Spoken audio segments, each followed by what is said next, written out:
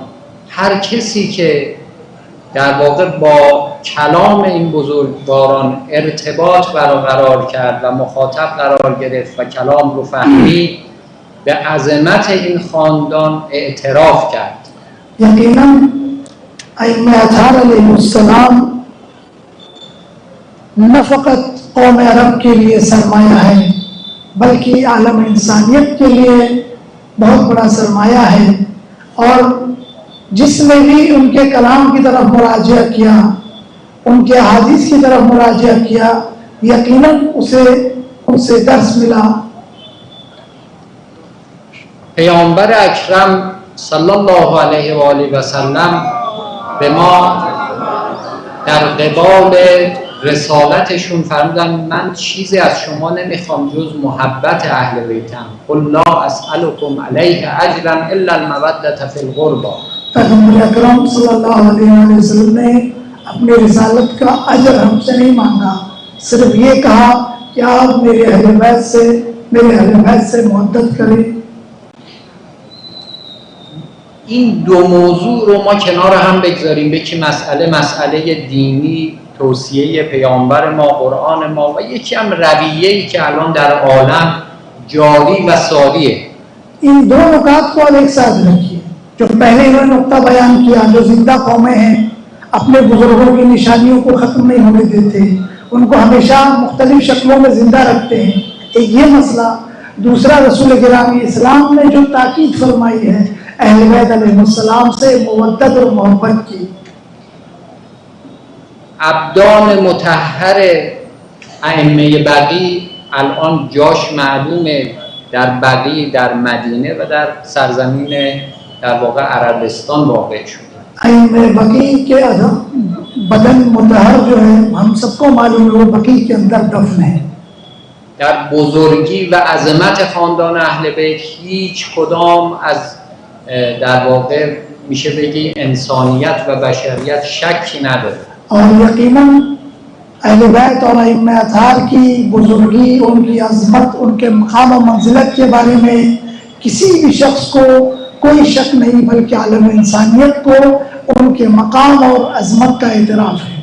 پس ما در نتیجه میگیریم که حتی اگر بخوای به صورت دنیایی هم به قضیه نگاه کنی، هویت اون کشور وابسته به اینه که مقام این بزرگواران رو و عظمت اینها رو و جایگاه در واقع مدفن شریف این بزرگواران رو احیا بکنه، بزرگ بداره و به صورت شایسته‌ای در واقع نسبت به احیای بنای جنت البقیع اقدام بکنه.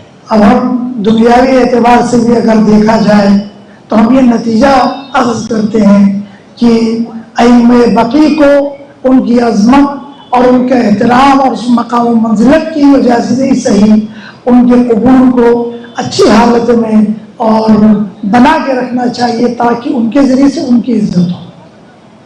اگر که این کار رو انجام بدی قطعاً پیش مسلمانان عالم آبروی بیشتری کسب میکنید و اگر که واقعا این کار براتون مقدور نیست، بالاخره محدودیتی دارید، این امکان رو برای عاشقان و دوستداران اهل بیت در سراسر عالم فراهم بکنید، اونها میان این کار رو انجام میدن. یقیناً اگر تو ائمہ بقی کے قبور کی تعمیر کریں، ان پر گنبد و بارگاہ بنائیں تو یقیناً مسلمانوں کی نگاہ میں بھی تمہاری عزت ہوگی.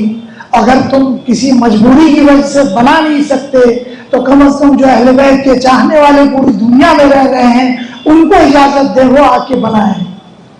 از خداوند متعال خواستاریم که انشاءالله این توفیق رو به همه این جمع و همه دوستداران عنایت بکنه که در طول حیاتمون شاهد احیای مرقد ائمه بقی انشاءاللہ باشیم. اور میں پروردگار سے یہ دعا کرتا ہوں، مجھے امید ہے، ہم دعا کرتے ہیں کہ ہماری حیات میں ہم اپنی آنکھوں سے دیکھیں کہ بقی کی تعمیر ہو، ہم انہی ہاتھوں سے دعا کریں، جائیں اور بقی کی زیارت کریں۔ وآخر دعوانا ان الحمد للہ رب العالمین۔ صلوات پہ اللہ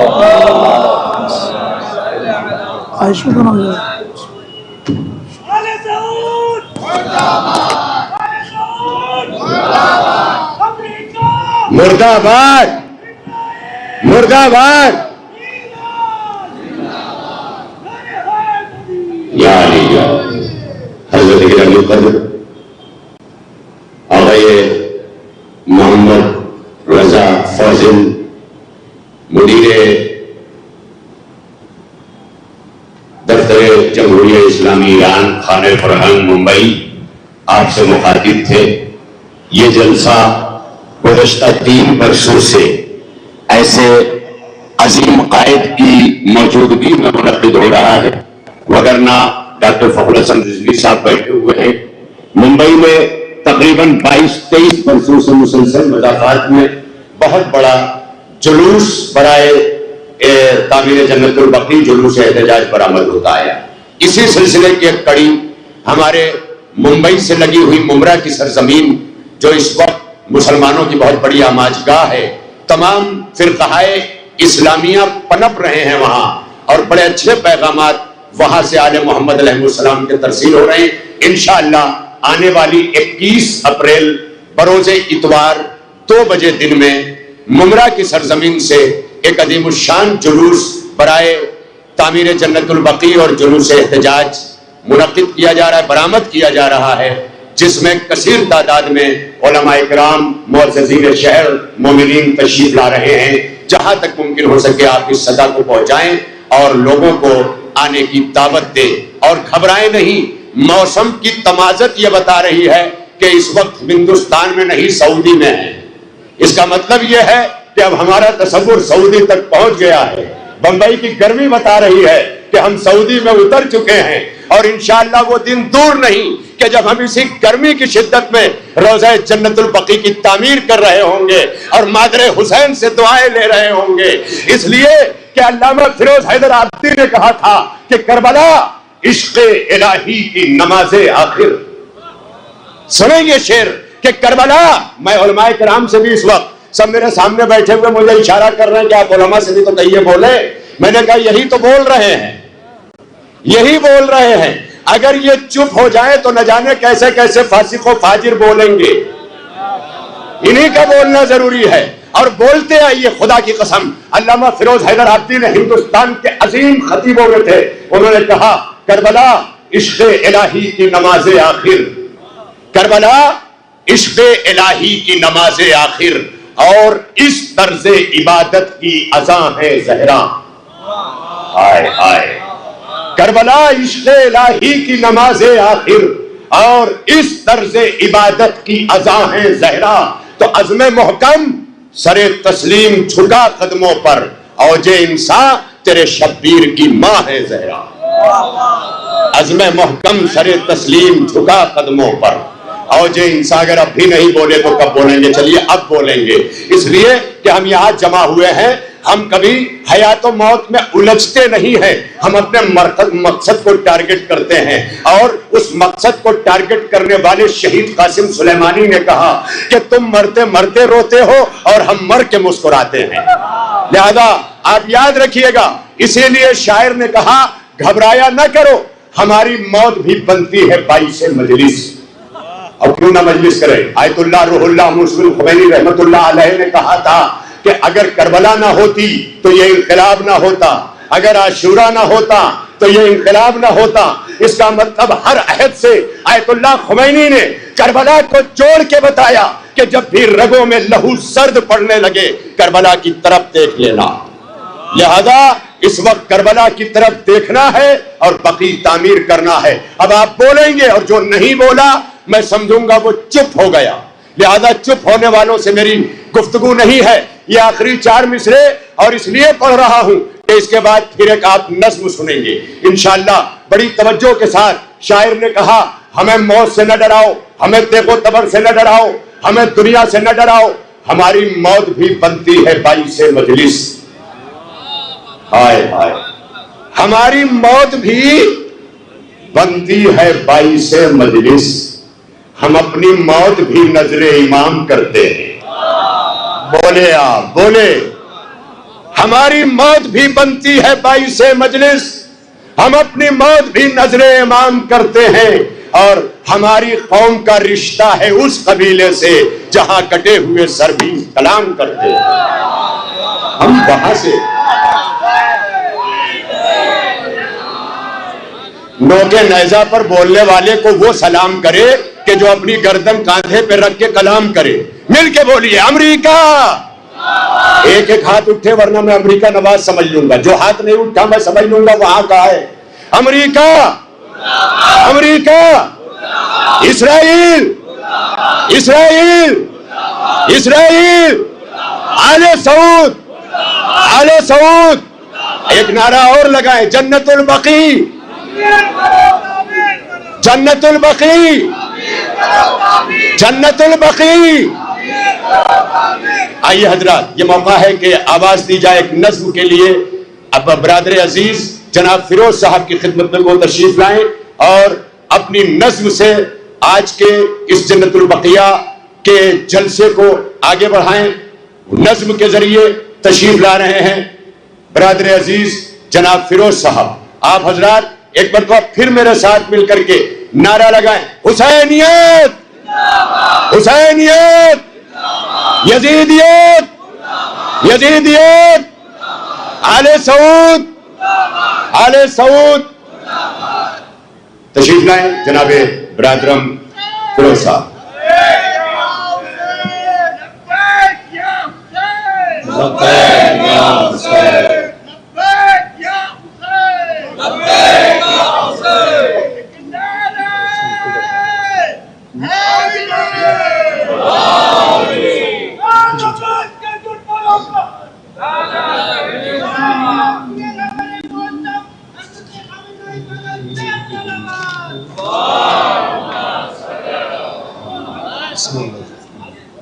مومنین السلام علیکم۔ ایک کلام پیش کر رہا ہوں، سماعت فرمائے شہید سبت جعفر صاحب کا۔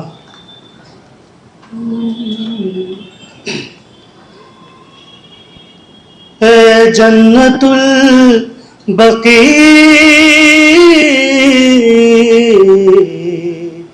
اے جنت البقیع، یہ زندگی ہے تجھ سے اے جنت البقیہ، یہ زندگی ہے تجھ سے اے جنت البقیہ، غم اور خوشی ہے تجھ سے اے جنت البقیہ، ڈھارس بڑی ہے تجھ سے، ڈھارس بڑی ہے تجھ سے اے جنت البقیہ، یہ زندگی ہے تجھ سے اے جنت البقیہ، ہم تیری حسب منشا تعمیر کر نہ پائے، تو منہدم ہوئی جب ہم تب بھی بے خبر تھے، ہم تیری حسب منشا تعمیر کر نہ پائے، تو منہدم ہوئی جب ہم تب بھی بے خبر تھے، شرمندگی ہے تجھ سے،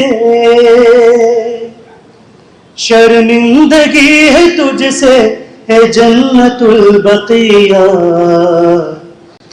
یہ زندگی ہے تجھ سے اے جنت البقیہ، ہے وجہ خلق عالم مدفون اس زمین پر، معصوم 5 ہیں اور بنت اسد یہیں پر، ہے وجہ خلق عالم مدفون اس زمین پر، معصوم 5 ہیں اور بنت اسد یہیں پر، یہ زندگی ہے تجھ سے، یہ زندگی ہے تجھ سے اے جنت البقیہ، یہ زندگی ہے تجھ سے اے جنت البقیہ، ہے آل کو خزینہ اصحاب کا دفینہ، ازواج کا بھی مدفن انصار کا مدینہ، ہے آل کا خزینہ اصحاب کا دفینہ، ازواج کا بھی مدفن انصار کا مدینہ، یہ روشنی ہے تجھ سے، یہ روشنی ہے تجھ سے اے جنت البقیہ، یہ زندگی ہے تجھ سے اے جنت البقیہ، کعبے سے جو عداوت اصحاب فیل کو تھی، اولاد ابرہہ اور آل سعود کو بھی، کعبے سے جو عداوت اصحاب فیل کو تھی، اولاد ابرہہ اور آل سعود کو بھی، نفرت وہی ہے تجھ سے، نفرت وہی ہے تجھ سے اے جنت البقیہ، یہ زندگی ہے تجھ سے اے جنت البقیہ، ماہ ازا ہے تو ہم کو شوال کا مہینہ، تعمیر جب تو ہوگی وہ دن خوشی کا ہوگا، ماہ ازا ہے ہم کو شوال کا مہینہ، تعمیر جب تو ہوگی وہ دن خوشی کا ہوگا، غم اور خوشی کا تجھ سے، غم اور خوشی کا تجھ سے اے جنت البقیہ، یہ زندگی ہے تجھ سے اے جنت البقیہ، جاتے ہیں جیسے مشہد ہم کربلا بھی جائیں، مکہ مدینہ اقصی آزاد ہم کرائیں، جاتے ہیں جیسے مشہد ہم کربلا بھی جائیں، مکہ مدینہ اقصی آزاد ہم کرائے، مانگا یہی ہے تجھ سے، مانگا یہی ہے تجھ سے اے جنت البقیہ،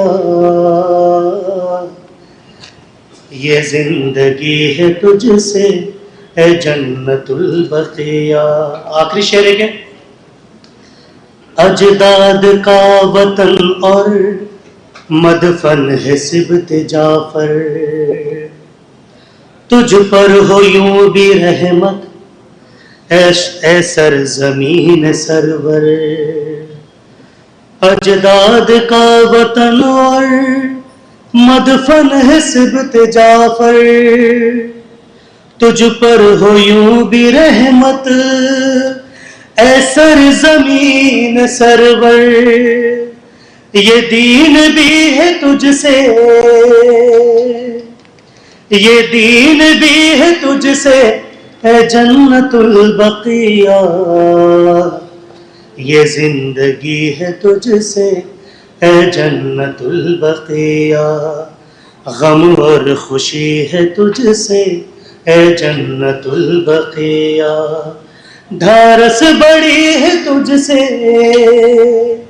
دھارس بڑی ہے تجھ سے اے جنت البقیہ، یہ زندگی ہے تجھ سے اے جنت البقیہ۔ بر محمد وعد محمد صلی اللہ علیہ وسلم۔